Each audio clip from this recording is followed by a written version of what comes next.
السلام علیکم ناظرین، 7ویں جماعت کی سماجی سائنس لے کر حاضر ہوں۔ پہلا سبق ہو چکا تھا، دوسرا سبق ہے، سیکنڈ سم کا ہے، یعنی میعاد سیکنڈ، ہندوستان کی پہلی جنگ آزادی۔ یہ دوسرا لیسن ہے، یعنی 1857 to 58۔ تو اس کے سوالات حل کرتے ہوئے ہم سمجھتے جائیں گے سبق کو۔ دوسرا لیسن، ہندوستان کی پہلی جنگ آزادی۔ پہلا سوال لے لیتے ہیں۔ درج ذیل سوالات کے ایک جملے میں جواب دیجیے۔ ایک جملے میں جواب دیجیے۔ 1857 یعنی 1857 عیسوی بغاوت کے فوری وجوہات کیا تھے؟ عوامی بغاوت کا وقت قریب تھا، ان میں شعلے بھڑکانے کے لیے ایک ہی چنگاری کافی تھی۔ یعنی پہلے ہی 1857 کے پہلے 1857 سے پہلے انگریزوں کے خلاف بہت نفرت بھری تھی عوام میں، تو نفرت کو چنگاری دینے کا موقع کا انتظار تھا۔ اس وقت ایک فوری وجوہات کیا ہوئی؟ 1857 میں ایک نئی طرز کی بندوق انفیلڈر رائفل کو فوج میں شامل کرنا ہی فوجی بغاوت کا فوری سبب بنا۔ انفیلڈر بندوق میں کارتوس بھرنے سے پہلے اس پر ڈھانپے ہوئے کاغذ کو دانتوں کی مدد سے کاٹ کر نکالنا پڑتا تھا۔ فوجوں میں خبر جنگل کی آگ کی طرح پھیل گئی کہ اس کاغذ پر خنزیر اور گائے کی چربی کا استعمال ہوا ہے۔ یہ مسلمان اور ہندو فوجیوں کے مذہبی جذبات کو ٹھیس پہنچانے والا تھا۔ انہوں نے اس کے استعمال سے انکار کیا تو انگریزوں کو سزا کا شکار بنے۔ یعنی بہت سے وجوہات تھے، سیاسی وجوہات، معاشی وجوہات، سماجی، مذہبی وجوہات بہت سے تھے انگریزوں کے خلاف، لیکن ایک فوری وجوہات کیا ہوئی کہ انگریزوں کی طرف سے ایک بندوق جو آرمی والوں کو استعمال کرنا پڑتا تھا، اس کے بندوق کے اوپر جو کاغذ چڑھا ہوا رہتا تھا وہ چربی لگا ہوا تھا۔ تو یہ افواہ تھی کہ ہندو مسلمان میں پھوٹ ڈالنے کے لیے وہ چربی گائے اور سور کی چربی سے بنی ہوئی ہے۔ تو جو فوجی تھے، ہندو بھی تھے، مسلمان بھی تھے، انہوں نے انگریزوں کے خلاف بغاوت بلند کیا اور وہ بندوق استعمال کرنے سے انکار کر دیا۔ یہ ایک فوری وجوہات تھی۔ دوسرا، منگل پانڈے کون تھا؟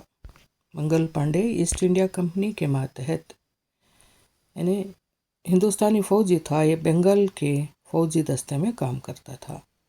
بنگال میں ایک فوجی تھا جو ایسٹ انڈیا کمپنی کے ماتحت فوجی ہوا کرتے۔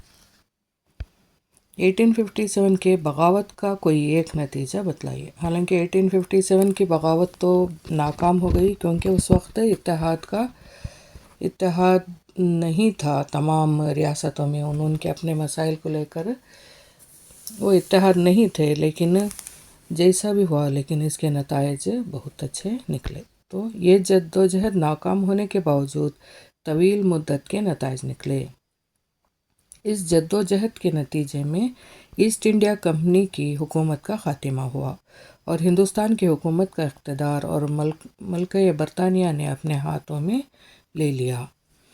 1858 میں ملکہ برطانیہ وکٹوریہ نے ایک سرکاری اعلان کروایا کہ اس سرکاری اعلان میں یہ واضح کیا گیا تھا کہ وہ ہندوستانیوں کے حق، رسم و رواج کا احترام کریں گی اور ہندوستانیوں کی مذہبی آزادی میں کسی بھی طرح کی دخل اندازی نہیں کی جائے گی۔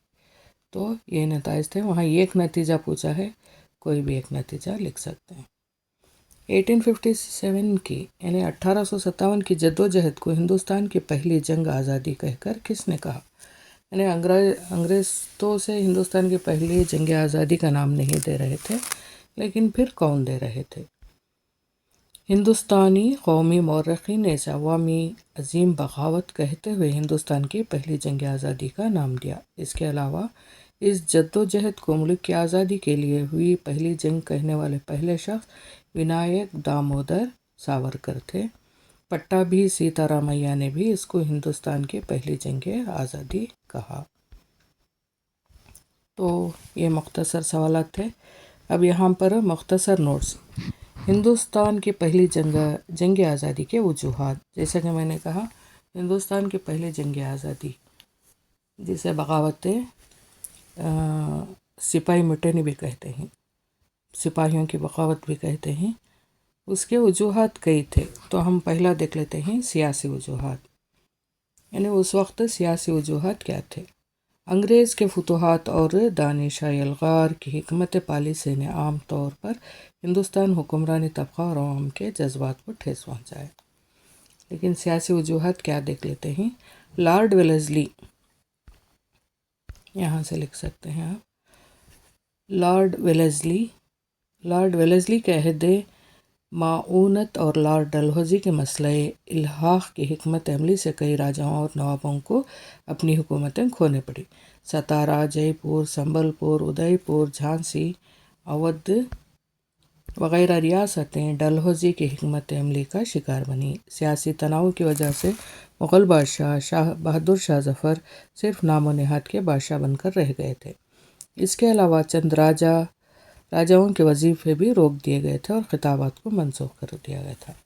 یعنی اس وقت کے سیاسی وجوہات یہ تھے کہ مسئلہ الحاق، یعنی جن راجاؤں اور نوابوں کو اولاد نرینہ یعنی وہ جانشین نہیں تھے، وہ تمام حکومتیں، وہ تمام سلطنتیں برٹش ایسٹ انڈیا کمپنی کو جانے کے مطابق انہوں نے مسئلہ الحاق نامی قانون بنایا. تو اس قانون کے تحت کون کون سے ریاستیں کھونی پڑی تھی انگریزوں کو؟ ستارا، جے پور، سنبل پور، ادے پور، جھانسی، اودھ وغیرہ. یہاں پر ان کے اولاد نرینہ نہیں تھی. جھانسی کی رانی لکشمی بائی کو بھی بچے نہیں تھے، اور اسی طرح ستارا، جے پور، سنبل پور، ادے پور، اودھ وغیرہ، وہاں پر ان کو اولاد نرینہ نہیں تھی، یعنی جانشین نہیں تھے. تو اس وجہ سے بھی سیاسی وجوہات یہ تھا. اور دوسرا انتظامی وجوہات. عوام اور فوجی اعلی عہدیداروں کو انگریزوں کے لیے مختص کرنے کے مقصد سے نئے انتظامیہ کی تشکیل دی. انتظامیہ میں مداخلت کار کی پریشانی زیادہ تھی. قانونی انتظامیہ سماجی اور درجاتی نظام کے زوال کا سبب بنی. عدالت میں فارسی زبان کے بجائے انگریزی زبان کو ترجیح دی گئی، جو ہندوستانی عوام اور حکمرانوں کو ناگوار گزری. یعنی انتظام ایڈمنسٹریٹو لیول پر عوام اور فوجی اعلیٰ عہدیداروں کو صرف انگریز کے لیے مختص تھے، اور دوسرے عہدے ہندوستانیوں کے لیے جو نچلے درجے کے تھے وہ ہندوستانیوں کے واسطے ہوتے تھے. قانونی انتظامیہ سماجی درجاتی نظام کے زوال کا سبب بنی. اور اس وقت جو سرکاری زبان تھی فارسی، تو اسے نکال کر انگریزی زبان بنائے، یہ بھی عوام کو ناگوار گزری. معاشی وجوہات.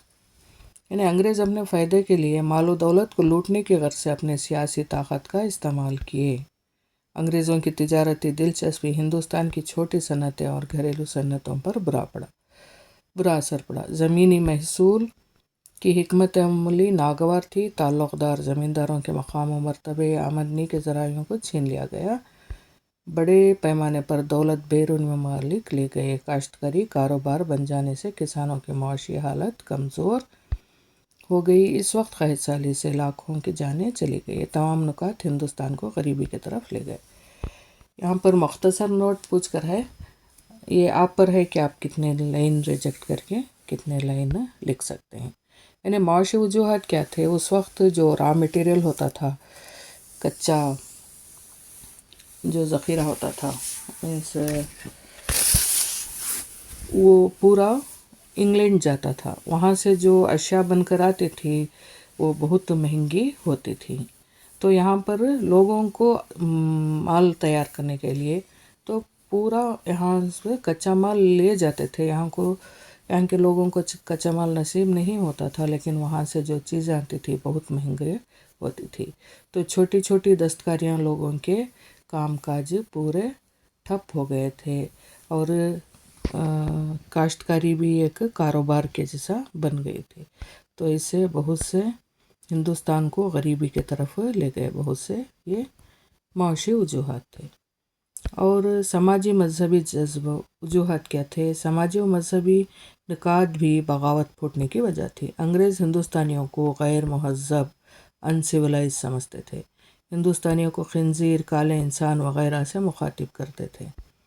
انگریزوں کے ماتحت ہوٹلوں اور کلبوں میں ہندوستانیوں کو داخل ہونے کی اجازت نہیں تھی۔ کتوں اور ہندوستانیوں کا اندر آنا منع ہے، ایسے سلوگن لکھے ہوئے تھے۔ اس طرح کی تختیاں دروازے پر لٹکائی جاتی تھی۔ تو یہاں پر انگریز ہندوستانیوں کے ساتھ بہت بڑا سلوک کرتے تھے، حقیرانہ انداز سے دیکھتے تھے، اور کتوں اور ہندوستانیوں کو اندر آنے کی اجازت نہیں، ایسا تختی اندر آنا منع ہے، اس طرح سے تختیاں وہ لٹکاتے تھے۔ تو یہ سب سماجی مذہبی وجوہات تھی۔ نیکسٹ ہے منگل پانڈے پر مختصر نوٹ لکھیں۔ تو یہ سماجی اور مذہبی وجوہات تھے۔ اس کے علاوہ فوری وجوہات جیسا میں نے کہا، سپاہی مٹینی یعنی سپاہیوں کو جو بندوق استعمال کرنا پڑتا تھا، انفیلڈ، تو وہ سپاہی استعمال کرنے سے انکار کر دیا، اس واسطے بھی ایک فوری وجوہات بنا وہ۔ نیکسٹ ہے منگل پانڈے بنگال فوج میں ایک سپاہی تھا۔ بنگال فوج ایسٹ انڈیا کمپنی کے ماتحت تھا۔ 1857 میں ایک انگریز افسر کو گولی مار کر ہلاک کر دیا۔ وجہ یہ تھی کہ انگریز افسر کو چربی لگی ہوئی بندوق استعمال کرنے سے انکار کر دیا تھا، یعنی منگل پانڈے نے وہ انکار کر دیا تھا۔ بیرکپور میں بعد میں وہ خود بھی مارا گیا، یعنی وہ بیرکپور چھاونی میں بنگال میں اسے مار دیا گیا۔ اس حادثے کے بعد بغاوت تیزی سے شروع ہو گئی۔ اسے مجاہد آزادی بھی کہا جاتا ہے۔ جو انگریز افسر مارنے کے بعد حالات ایسے ہوئے کہ 1857 کا جو غدر ہے وہ ایک دم پھوٹ پڑا، پورے ملک میں پھوٹ پڑا انگریزوں کے خلاف۔ نیکسٹ ہے جھانسی کی رانی لکشمی بائی۔ یعنی کتاب میں جھانسی کی رانی لکشمی بائی کے بارے میں نئے دے گئے ہیں۔ جھانسی کی رانی لکشمی بائی مراٹھا سلطنت کی اہم ریاست جھانسی کی رانی تھی، اور اس کا شوہر گنگادھر وہاں کا راجا تھا۔ اور مسئلہ الحاق، جیسا کہ میں نے کہا، مسئلہ الحاق انگریز قانون بنا دیے گئے تھے، اس کے تحت اس کو اپنی سلطنت کھونی پڑ رہی تھی۔